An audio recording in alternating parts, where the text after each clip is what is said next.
first off want to commend Millersville's senior international administrators, faculty, and international program staff for your sustained commitment of resources to support internationalization of your campus and clearly articulating this commitment in your 3-year strategic plan.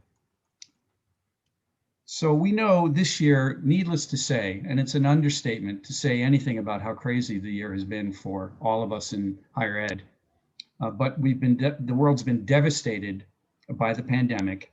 Norms of engagement for students have been radically altered. Assumptions about mobility and international experiential learning have been, for the first time, turned upside down, and institutions have been forced to rethink and reimagine, under immense pressure, their approach to delivering international programs. While assumptions about the delivery of mobile international programs have been upended, campuses have been presented with an opportunity to reframe their traditional view of education abroad and decouple that from its usual home in the international office. Faculty and staff are now facing the challenge of collaborating to maintain the momentum of existing internationalization goals and integrate both curricular and co-curricular programs and projects. Now, you may not know this, but the concept of internationalization at home was first implemented at Swedish universities in 1999, and IAH has the capacity to promote, among other things, greater inclusivity, foster the development of skills and competencies to successfully transition students to the workforce, and serve as a bridge in the absence of experiential cross-cultural engagement abroad. Millersville's strategic plan does support design of a continuum of global learning activities, which, when taken together, can maintain the institution's internationalization goals despite the absence of mobile education abroad, or what a colleague of mine has termed internationalization without mobility. Activities along such a continuum would connect theory, knowledge acquisition, and applied learning. These activities could include virtual education abroad, designed where possible to fulfill course requirements, utilizing partner academic institutions and local citizens, increased options for virtual service learning and internships, heightened community-based civic engagement between the Office of International Programs and the local community. And finally, strengthening alliances with local civic and political leaders to actively support campus and community global learning. Now, for students, the absence of integrating international experience with at-home curricular activities has meant that for some students, they can't identify the connection between education abroad or at home with their career development and professional aspirations. They may not understand how employers value the skills and competencies gained as a result of these experiences abroad or at home. And often they're unable to articulate both what they learned from their abroad or at home experience and explain its value to potential employers who may not value having international experience per se. On the other hand, the purposeful integration of curricular and co-curricular programs and projects offers a pathway towards meeting student expectations for experiential learning outside the classroom, sustaining ongoing development of skills and competencies so they can transition into the workforce, and bridge the absence of in-person cross-cultural engagement outside the US. So it's an opportunity, therefore, for faculty to utilize an asynchronous teaching format, allowing students facing similar issues but working in different local, national, and institutional contexts across the world to engage in discussions. New intercultural learning communities can be formed and continue to meet to discuss ideas and share insights on course content. Now, the field of international ed has long premised gains for students from globalization and campus internationalization through a mobility lens, what could be called a mobility world paradigm. We've long understood this narrative, however, benefited a privileged minority of students. Efforts to what I refer to as democratize access to mobile education abroad, so its benefits could accrue to the diverse student populations now on our campuses, have barely moved the needle, however. Rates of participation by low-income and minority students in education abroad do not come close to reflecting the real percentage of these students on our campuses. Democratization of access will lead, we hope, to greater equity in affording all students the transferable employability benefits which do accrue from cross-cultural experiential learning when that takes place both at home or abroad. So for these past 15 years, I have published a broad portfolio of work on the impacts of international experience abroad on student career development and employability. The preponderance of research in North America, Europe, and Asia Pacific has shown there is a high correlation between applied practical development of skills and competencies which employers in all sectors value. The caveats in all of this research, however, is that these benefits are attributed to a selective cohort of students by gender, race, ethnicity, and socioeconomic status. So that the question before us now is whether the research findings from mobile learning outcomes will apply as well to at-home virtual experiences, whether internships, work assignments, or service learning. We don't know that. This is, I think, a future challenge for researchers, just as it was in the past for examining the impacts for students who are going abroad. So, and we want to learn whether these same outcomes are holding true for a much more diverse cohort of students also. Another critical factor in the success of either mobile or at-home experiences lies in the purposeful design of the program. For example, the intentional inclusion of objectives which do relate to the development of specific skills and competencies of value to prospective employers. So-called soft skills like adaptability, agility, communication skills, working in diverse teams, cross-cultural sensitivity, and of course, core domain knowledge in fulfillment of course requirements. Now on campus, students do need the support of career services to fully make meaning of either mobile or at-home curricular or co-curricular experiences. This type of career integration requires collaboration between study abroad, career services, and international student service staffs. Now, I've lectured around the country about this particular issue. Fortunately, it's not in place on a great many campuses. So I believe one of the weak links in campus internationalization lies in the lack of realization that students do need support to make meaning of their off-campus experiences and be able to clearly articulate what they've learned to employers. Success can't be defined in numbers alone. The value of either at-home or mobile international experience is diminished if students can't articulate how their applied learning outcomes do contribute to their employability. This is important because surveys of employers often cite the lack of, quote, career readiness, unquote, of students, while at the same time, not surprisingly, students regularly overstate their readiness to enter the workforce. We do need to close this gap. And a means of accomplishing this is through careful integration of campus advising, purposeful design of programs, and close collaboration with employer partners to realize both student and employer expectations. One of the best approaches to support the academic and employability gains of internationalization at home programs is found at the University of Florida by my colleague, Dr. Paloma Rodriguez, who is an expert in the design and implementation of e-portfolios. Many of you on this call now may know all about that. These portfolios allow students to collect and file all of their academic and co-curricular experiences, whether at home or abroad, including blogs, research papers, resumes, pictures, reflections of volunteer experience, in an online portfolio which becomes a living document, one which allows students to showcase their accumulated experience over their 2 or 4 year collegiate experience. Examples of the type of campus community global collaboration embedded within an internationalization at home paradigm is found in COIL, Collaborative Online International Learning, a framework developed at the State University of New York, of which I'm an alum, at their Global Center in Albany.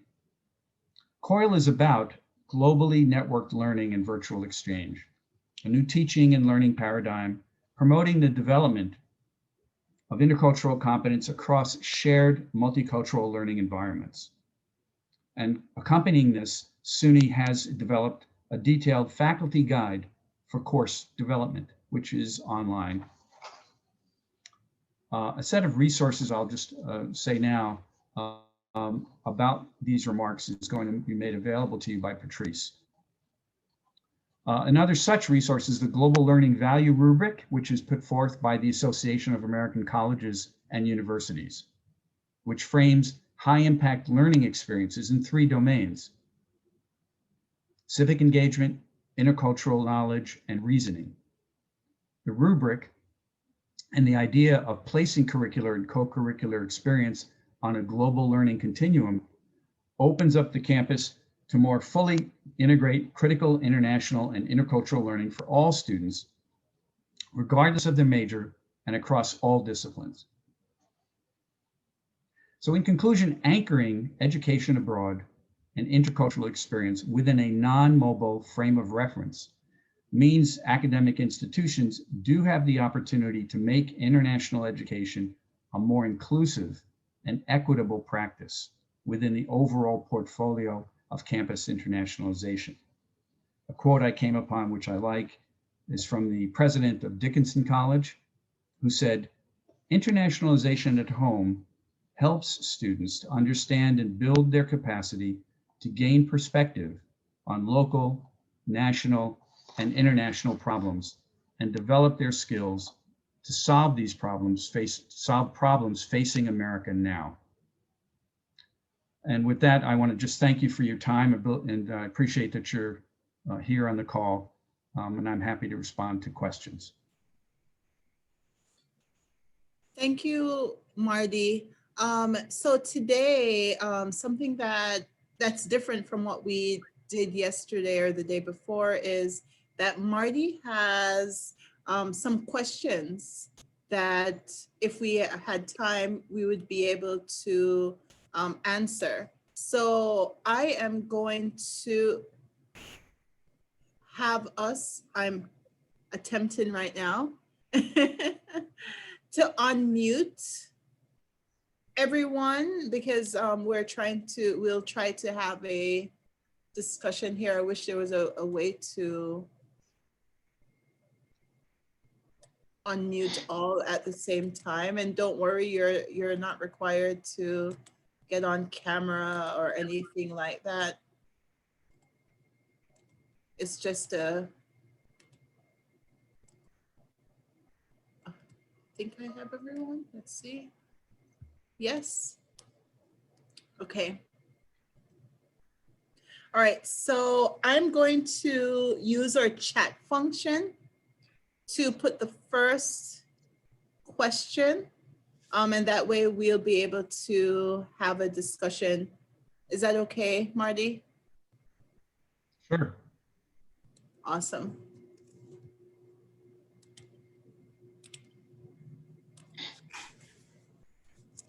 So this is the first question that we have. And while it's related to, it says Millersville, I do know that we have some external folks here on the call. So the first question is, how can Millersville or your institution align its internationalization priorities in the non-mobile environment to meet the student expectations and employer talent needs in the state and region?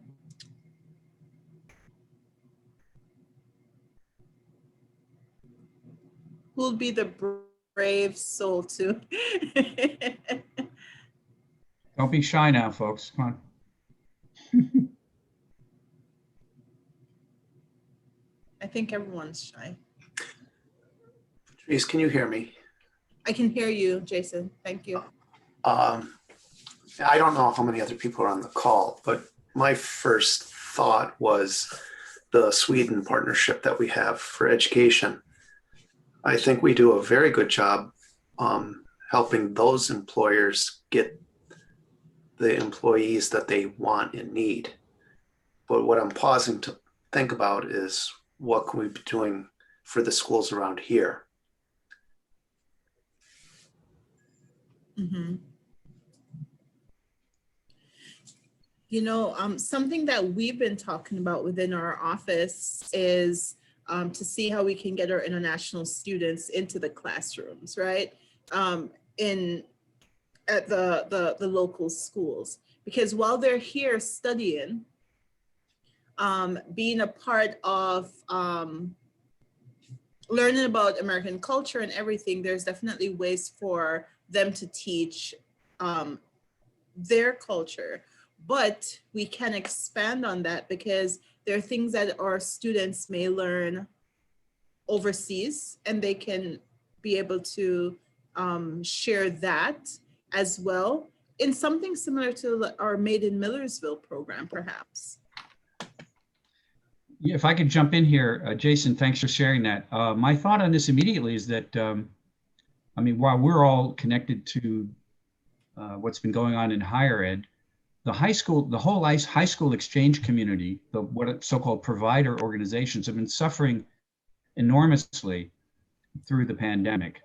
Not just with the usual visa restrictions, but the fact that that young kids, the high school age, their families are much less, they're not as independent as college age students would be, of course. Those families, even if there were opportunities, are hesitant to send their kids on these exchange programs. So the fact that you already have international students on campus could be a very, very significant force, you know, to enhance global learning at the local high schools. So that would be a great thing to do.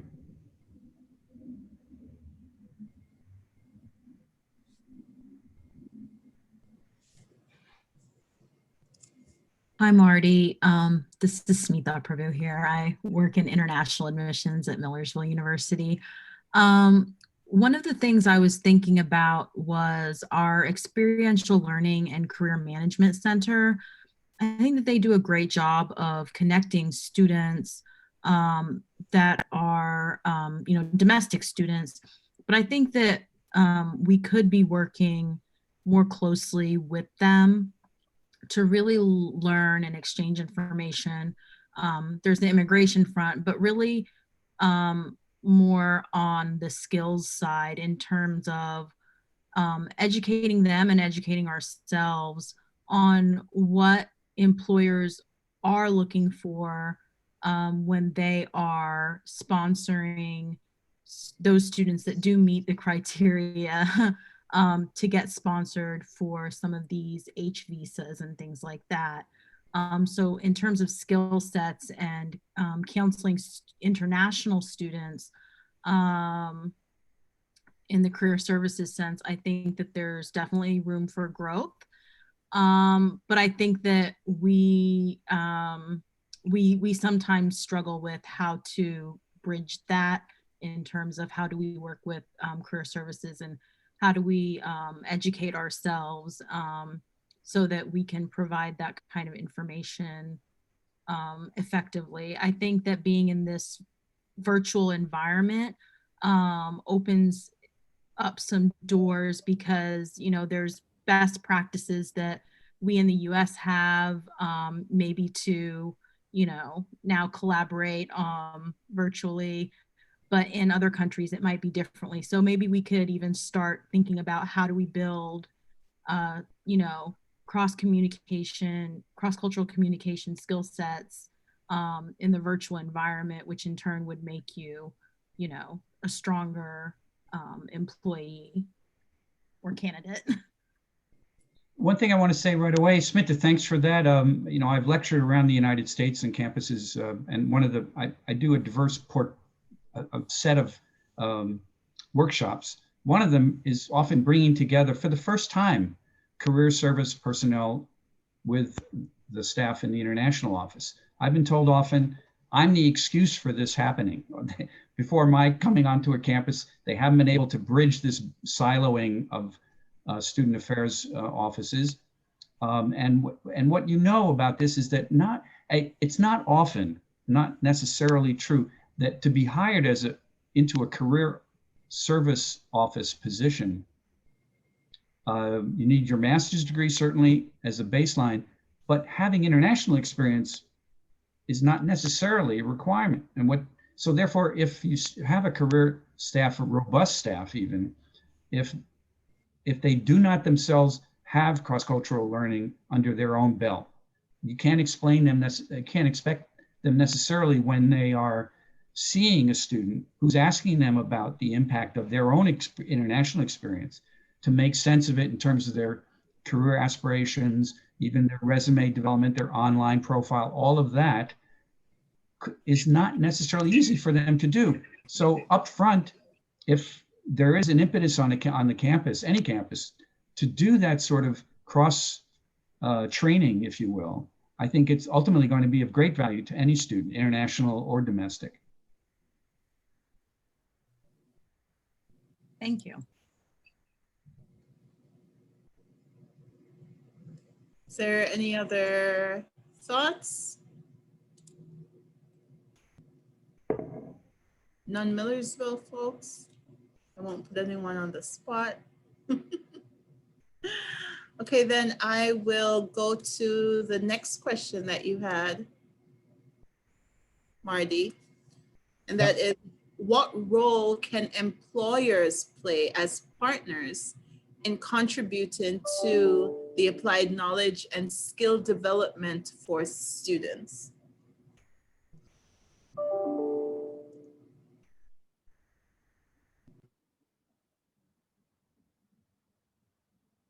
Let me help this along, okay? I've written about this. I've published a book chapter in which we actually set out a series of case studies about these kinds of partnerships and what they're easy to imagine. They may exist on your campus, I don't know. But for example, taking internships, whether if a particular company is doing business abroad, of course, it's certainly in their interest to see a way forward to engage students in building the kinds of applied skills that would be a benefit if that student was an employee in the company. Now, a lot of times these things may appear to apply only, say, to the business sector, the private sector. This is not true. I mean, when I worked here in DC at the grad school, the meaning making of international experience applies to any number of fields. It could be in any occupation, law, business, in the sciences for sure, engineering. Engineering is one of the most internationalized vocations in the world, for example. So you can't only just think of this about sort of working with private companies, if you will. Certainly there's a whole plethora of nonprofits doing terrific domestic and international work. Many of them are nearby in Philadelphia. I know that city pretty well, let alone down here in DC or north of you in New York. Despite the pandemic, of course, I mean, things are going on in the world.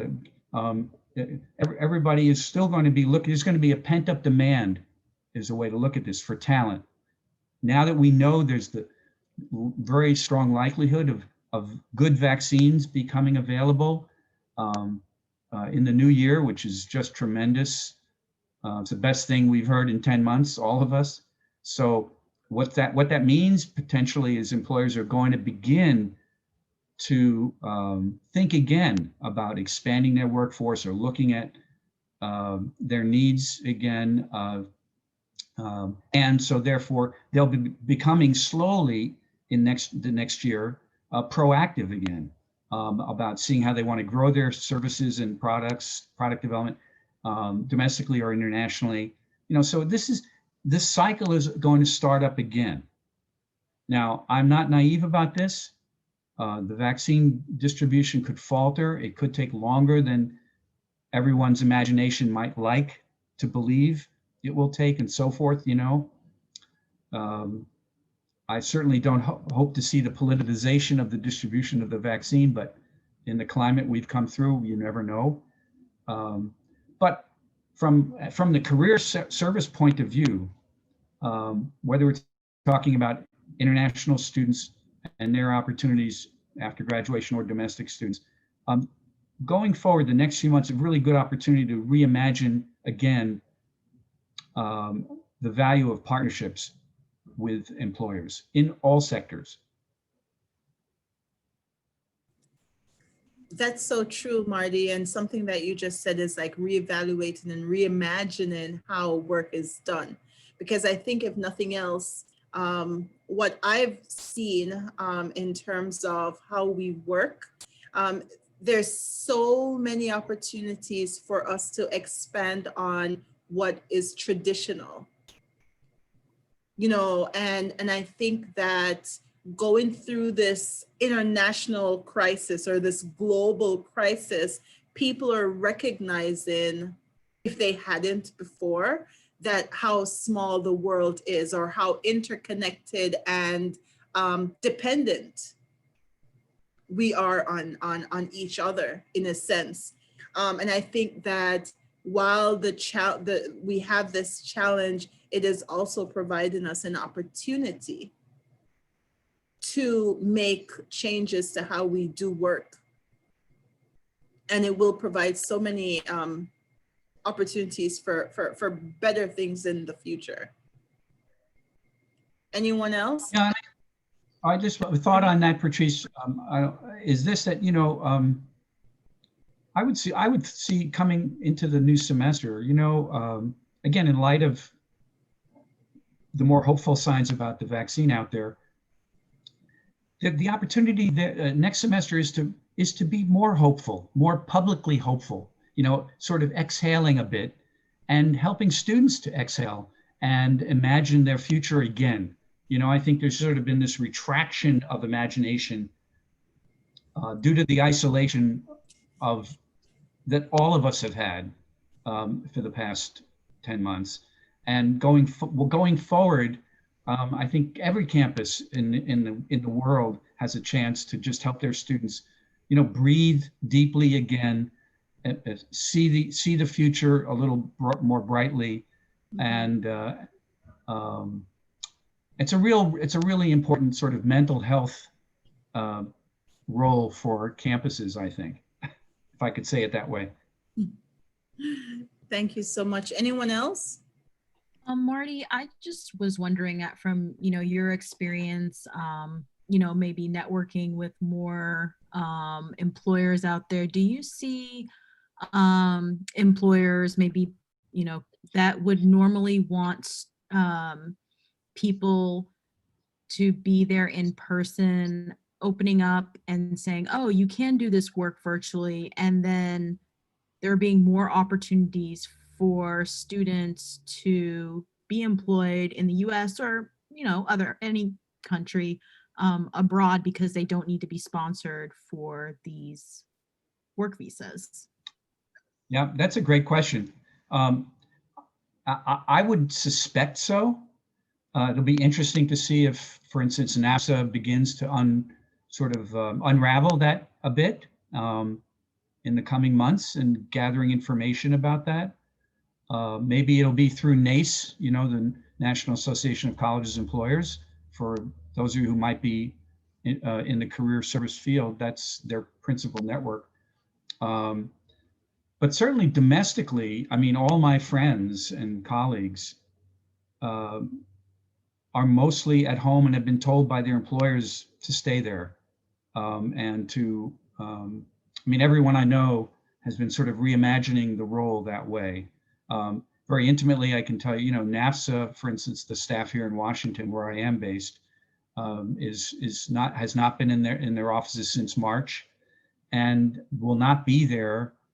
They have about I don't know, 90 or 100 staff. Will not be there in the office until perhaps as late as April, and that's you know, that's just sort of a pie in the sky target. But I do also know companies.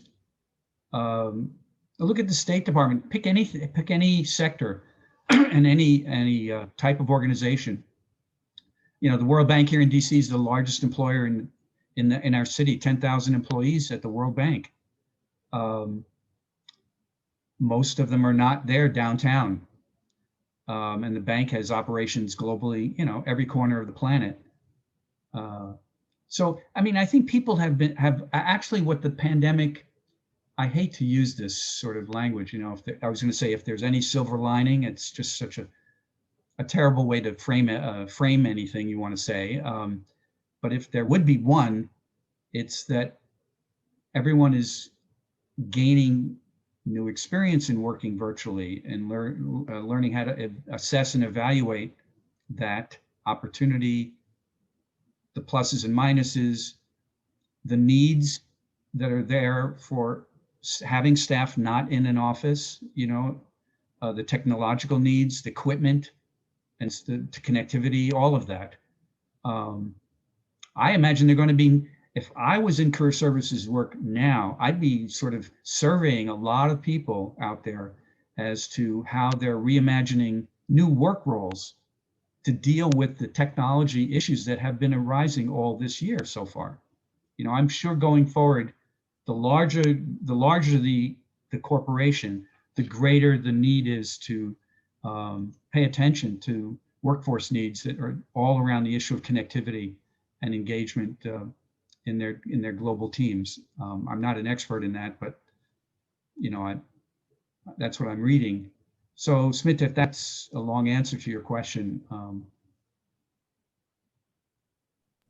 Thank you.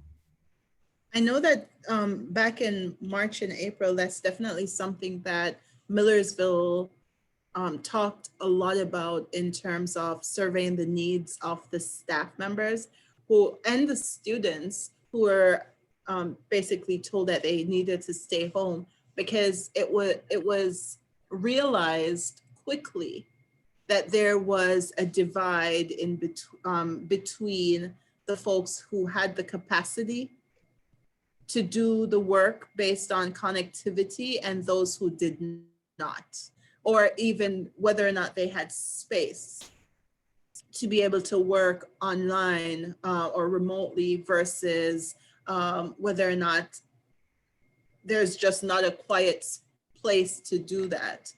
So I think that those are so many things that employers will need to figure out what it looks like, you know, so most definitely. But as you mentioned, I think that the silver lining is that people are gaining new skills.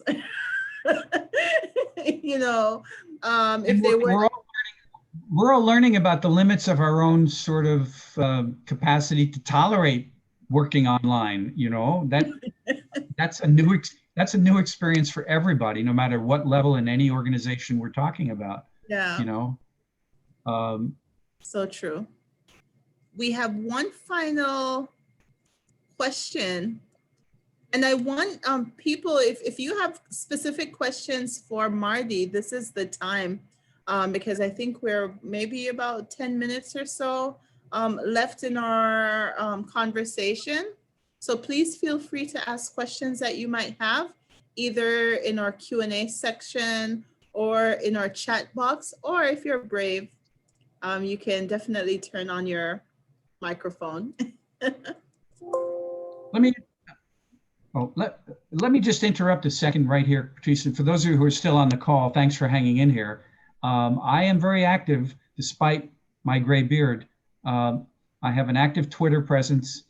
Patrice mentioned my blog, Global Career Compass, and I have a broad range of networks and posts on my LinkedIn profile. So if you guys are not connected with me, Google my name or just get on any of those platforms.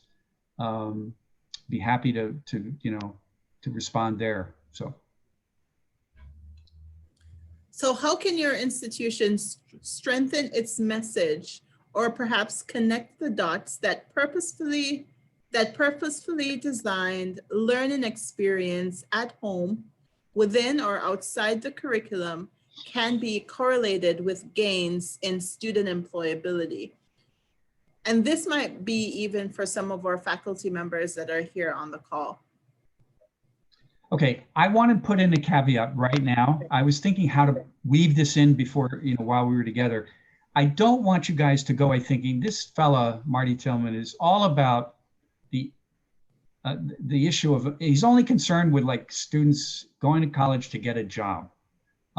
Nothing else matters, right? All this talk about international experience and the linkage, it's far from the truth. I have had that sort of backlash from time to time. Having my own experience late in my career, in my life with SIT in India, changed me forever, personally and professionally. So this sort of, the idea of experiential learning for me being of intrinsic value, making me a better human being, broadening my worldview, I completely have never left that behind me. It's just that in the most practical sense, having students come back from abroad or even a home at-home experience saying, oh, it was great. I had such a good time. Let me tell you about all the things I did, what I saw, what I bought, and so forth. That's sort of what it is, frankly, is this has been a privileged student's approach to talking about the impacts of having an abroad experience, But for most of the student population in the United States, that's not how they view being in college. It's not how they get to college. Their families have different sets of expectations about graduation and getting into the workforce. And so my own body of work takes that into account. So when I talk about linking a broader at-home experience to employability, it's because these days with the great amounts of student debt, getting a job, being employed is really what any student of any socioeconomic background, that's what they need to know is going to happen. It's what their family needs to know. It's what they expect. So that's my caveat about everything I've said. Thank you so much, Marty. I know that Jason and myself and Christina Kinnear, who's our Associate Director of Education Abroad and International Partnerships here at Millersville, we've been talking about student learning outcomes for each of our study abroad opportunities. Because as you mentioned, gone are the days where we just want to send them and have them come back and had a great experience in a foreign land. Right. Like, it needs to matter. It needs to have an impact. Are we moving the needle on the scale as it comes to intercultural communication, global competency, and those types of things? So you mentioned the values rubric. That's something that we use to, we adapted for the global rubric to create a rubric for our MAPS program. That's the Marauders Abroad program. And those are our faculty-led program. So we use that rubric to help us determine whether or not what the faculty wants the students to gain out of it is it worth it? Is it just a trip? Is it just a sightseeing trip, or is there more thought to it? Do you expect a change experience? And we've talked about the creation of a course where we prepare the students in a way for what is expected of their time abroad. And we are hoping to do pre and post tests to make sure that, to assess that whether or not what we say we want is something that we actually are doing. I will tell you, Patrice, and Jason and Christina too, and anybody else here still on the call, you can count on this. And any employer who gets an application online, gets a resume the old-fashioned way, whatever, or gets even a phone call from a friend about someone else they want to look in, having an interview with them, merely seeing international experience on paper means zilch. What they really want is to say during an in-person interview or a virtual one, the key question the student is going to have to answer is, I see that you spent a semester abroad in Madrid. That's nice. We have an operation in Barcelona. And so why don't you tell me a bit about what you learned from being abroad in Spain? Did your language improve? What kinds of skills did you strengthen that you think could be of value to me if I hire you?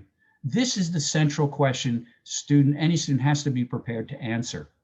If they go into an interview and they are unprepared for that, they are not going to be employed, you know?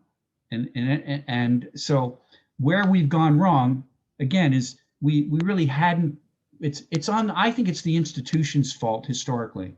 You know, we wanted to see that those numbers go up. We wanted to see more students, more Americans get away. But what we haven't succeeded at is that number hasn't cracked 400,000 for years now. Now, I've been in the field over 40 years. I remember when we used to have euphemistically a committee on underrepresented students abroad. That was the way we avoided talking about the fact that most students going abroad were white. We referred to the fact that there was a whole body of other students who were underrepresented, right? But we never identified who the other was. But we all knew what we were talking about. So there's a lot more candor, and the Black Lives Movement for me is pushing that candor and honesty and transparency way forward now, you know. And in our business as international educators, it has to be about not the kind of tiny little steps we've been taking for decades in increasing that number. We've got to face the fact that we may never measurably increase that number. I mean, measurably, will we ever get to 500,000 students? I don't know when that might happen. But what about all the students that can benefit at home? So this issue of internationalization, it's not a kind of esoteric framework. It's extremely significant and important if the United States is going to have graduated a significantly more awake, woke student population that gets it, that understands what's happening in the world, and has some measure of intercultural experience that they otherwise would not have obtained had they not been in college. And that's how I see this entire discussion going forward.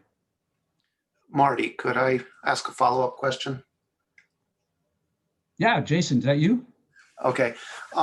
You used that example of a student who studied abroad in Spain and what an employer might be wanting to hear from them. Could you elaborate on that a little bit in a neutral way, regardless of what field you're in? What do you think are some skills that people really would like to see developed in a study abroad experience? Yeah, I've written a lot about that, Jason. I mean, you can just write me offline and I'll point you to some of these documents that are there in my own portfolio. But there's a pretty common set of skills which are mislabeled as soft. And I say that because that kind of implies that they're wishy-washy, you know, insignificant skills, such as, you know, being able to work in a diverse team. And then what that really means, again, is a cross-culturally diverse team, racially diverse team, and so forth. That's what we're really talking about. That's I think, an obvious one right there. Being able to effectively communicate, period. I mean, if you have foreign language skills, if you've strengthened them by being abroad, that's great. We know we don't do a great job of having students who are more than monolingual, but be that as it may, if a student can demonstrate that they've acquired past basic understanding of a foreign language, that's critical. And certain cultural awareness, I demonstrated skill in being sensitive about working in a different culture.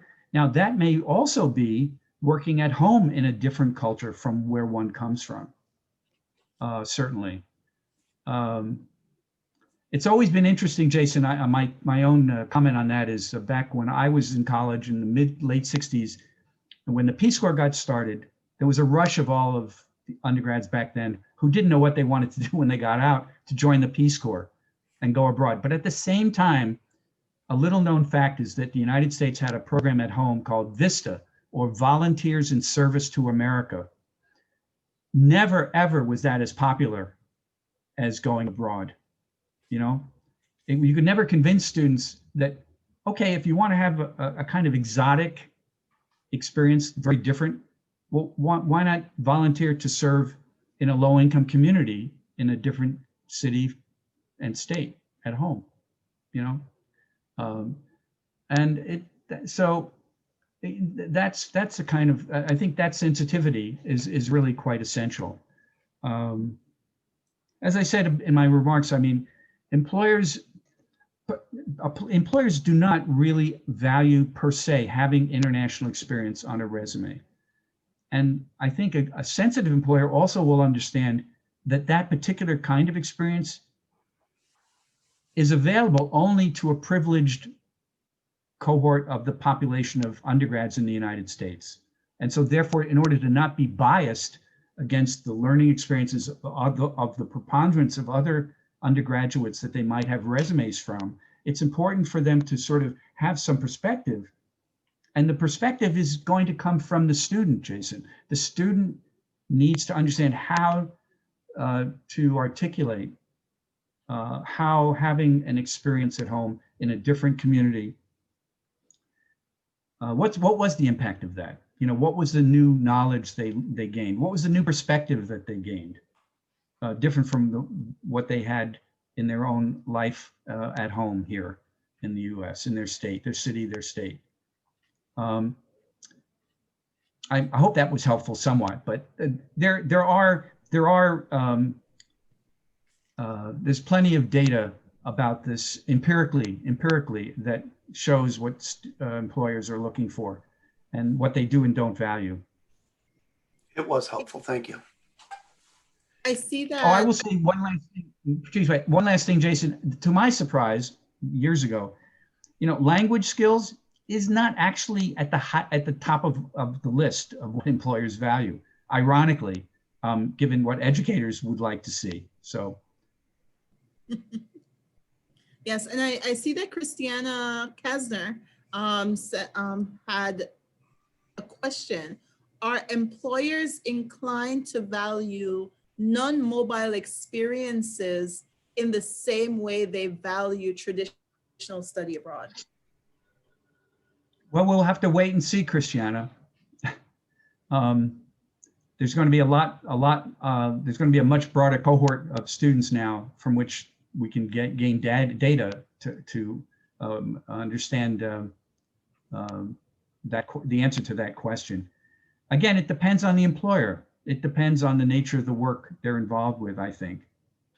But I would like to believe, because the world has been so impacted by the pandemic in a sort of equal fashion. It's not like some countries halted their students going, you know, it's been a global, a shared global experience in terms of travel, exposure to other societies, you know, being able to work abroad, doing all the things we did a year ago. And that's a shared experience now. So therefore, employers ought not to be able to bias someone merely because they hadn't had the chance if this was their junior year, or sadly, if it's a student's senior year, if their final year. I do feel badly for graduates coming up. You know, I think this year will be just terrible, whether it's for high school seniors, college seniors. It's really tough to imagine that this is what they've had to put up with. I mean, if I was in college now, I might even want to go back for another year to have a better experience. Thank you so much, Marty, for your remarks and for answering questions that we have. Everyone, Marty has given me some resources that I'll be sending out to everyone who registered for the webinar. If you didn't register for the webinar and you're here, please send me a message and I'll be able to get those resources to you. Remember to follow Marty on LinkedIn. I'm gonna go follow Marty on Twitter now, even though I'm hardly on there. But there's so much to learn from this network of international educators that are thought leaders in the field. So I really appreciate, Marty, your time, and thank you all so much. Marty, did you have a final word, it seemed like? Good luck to everybody who's on the call. I know it's been a hell of a year. I'm hoping for your sake it's going to be much better next semester. And thanks for being here. Yes. Thank you, everyone. Have a very good day. Bye-bye.